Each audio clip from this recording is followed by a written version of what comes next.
As nossas leis protegem as mulheres, as nossas leis demonizam os homens. O nosso Estado demoniza o homem. Vocês são seres descartáveis. Vocês não passam de um número. Vocês são nada. As mulheres são tudo. A prova disso, eu vou ter que ler um pouquinho porque é dado, tá? Eu gostaria de falar, por exemplo, da lei feminicídio. Alguém aqui já ouviu falar da feminicídio?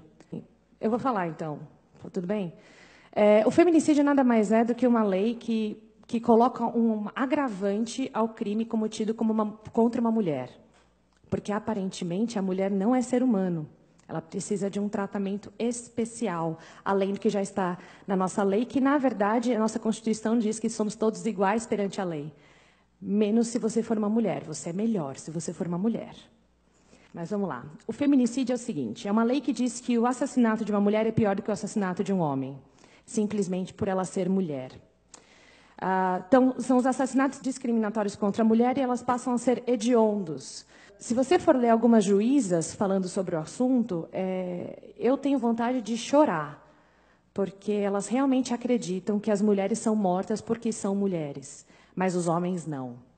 Os homens não morrem porque são homens, eles morrem porque... Eu não sei porque os homens morrem.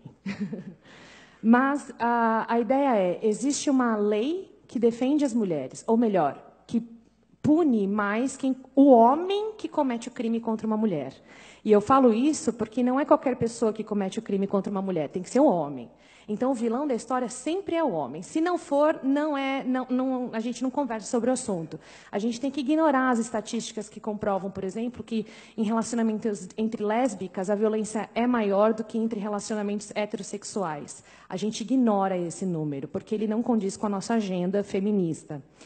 Eu não sei se vocês sabem como que é o nível de violência no Brasil. Bom, no Brasil, os dados oficiais do mapa de violência, por isso que eu preciso ler, porque eu não vou decorar nunca esses números, o mapa da violência apresentado em 2016, eu não sei se vocês sabem, todo ano eles apresentam um novo mapa da violência, cada ano eles focam numa coisa. Um dos mapas da violência só falou da violência contra a mulher, então todos os dados são alarmantes. Nossa, 100% das mulheres, dos crimes denunciados na delegacia da mulher tem um homem como agressor. Eu falo, não, jura? Eu já fui agredida por mulher, quando eu fui usar a delegacia da mulher, já que eu sou mulher, não pude fazer o BO. Eu tive que recorrer à delegacia normal. Ou seja, não é uma delegacia da mulher, é uma delegacia contra homem. Então, todos os dados oferecidos pela delegacia da mulher, eu rasgo e ignoro. Mas eu vou usar os dados da mapa da violência, que foram apresentados em 2016, então é o mapa mais recente que a gente tem, que usando as mortes de 2014, tá? No Brasil, foram assassinados em 2014 59.627 pessoas no país. Mas 59.627 pessoas em território nacional foram assassinadas. Esse número representa 10% das mortes do mundo. 10% de todo mundo que morreu em 2014 estava no nosso território nacional, onde, teoricamente, as mulheres são extremamente violentadas. Esse número representou 10% e somos um país que mata mais gente do que países em guerra. Morreu mais gente no Brasil do que morreu na Síria. Desse montante assustador, 59.627 pessoas, 4.757 são mulheres. Estamos falando de menos de 8% do total de mortes do país. Mas afirmar que temos um problema com a violência contra a mulher é ignorar um fato óbvio. Estamos tendo um problema com a violência no país. Nosso país é um país extremamente violento. A violência do país, quando a gente fala só da violência contra a mulher, a gente está negando que vivemos em um país que está matando 11,5 vezes mais homens do que mulheres.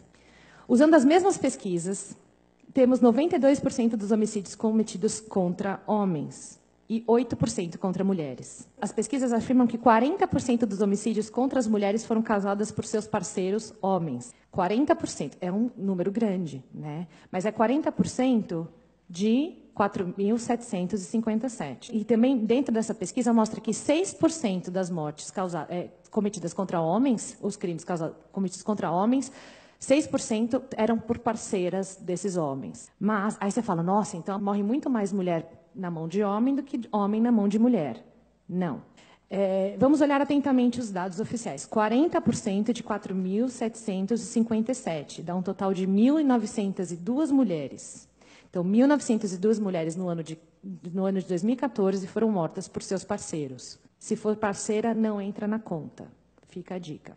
E 6% de 54.870 homens, que dá um total de 3.292 homens. Ou seja, morreram 1.390 mais homens em decorrência de violência doméstica no Brasil do que mulheres. Então, da próxima vez que você ouvir alguma feminista ou qualquer órgão governamental falando que o problema do Brasil é a violência contra as mulheres, você me liga. Eu posso não saber muito de matemática, mas eu sei um pouco de lógica. Se você fizer uma pesquisa rápida no Google, violência doméstica contra homem, você não vai achar nada. Não tem absolutamente nenhum dado dentro do Google que fala da violência doméstica sofrida por homens, a não ser reportagens, a não ser depoimentos de pessoas que a gente posta na página. Os homens são sempre ignorados, por completo. Então, hoje eu vou ser chamada de machista porque eu só vou defender os homens. Desculpa, meninas, mas eu acho que alguém tem que falar por eles. Eles estão matando os nossos homens, estão matando as nossas mulheres. Só que só um lado é levado em consideração. E eu não sei se vocês conhecem como foi criada a política para cuidar da violência doméstica sofrida por mulheres. Toda vez que eu falar violência doméstica, leia mulher, tá? Porque é ignorado o lado do homem. Mas existe uma feminista, Ellen Pence, e ela que criou um órgão chamado Duluth, que ele é usado em vários países para desenvolver o dado de violência doméstica e como você cuida das mulheres que sofrem com essa violência. Essa mulher, ela é antiética. Ela foi, inclusive, pela própria polícia. Quem cuidava dos crimes antes de existir esse método, os próprios policiais foram contra. Ela falou, não, isso aqui é antiético. Então, por exemplo, se eu chegar aqui e falar o seguinte, o Vinícius me estuprou, o que acontece com qualquer outro crime? Ele é considerado inocente até que se prove o contrário. Menos quando é um estupro e quando é uma mulher que está falando. Ele é preso, ele é torturado, ele pode ser morto, ele pode se matar. Depois eu posso falar, mudei de ideia. E sabe o que vai acontecer comigo? Nada. Esse método Duluth, ele foi, por muitas vezes, já foi desmascarado pela ciência mesmo. Quando eu penso em todas essas informações, tanto com os dados da violência do país, como o fato de que eu sei que as mulheres são capazes de tortura, são capazes de estupro, são capazes de homicídio, são capazes de chamar um feto de amontoado de células e descartá-los como se eles fossem nada. Pensando em tudo isso, eu não consigo aceitar uma lei como feminicídio. Porque a gente tem que falar, então, do montante de 54 mil que estão morrendo, que são os homens. Eu não estou negando que a gente precisa cuidar das mulheres, mas eu também não posso negar que são 54 mil homens que foram mortos em 2014.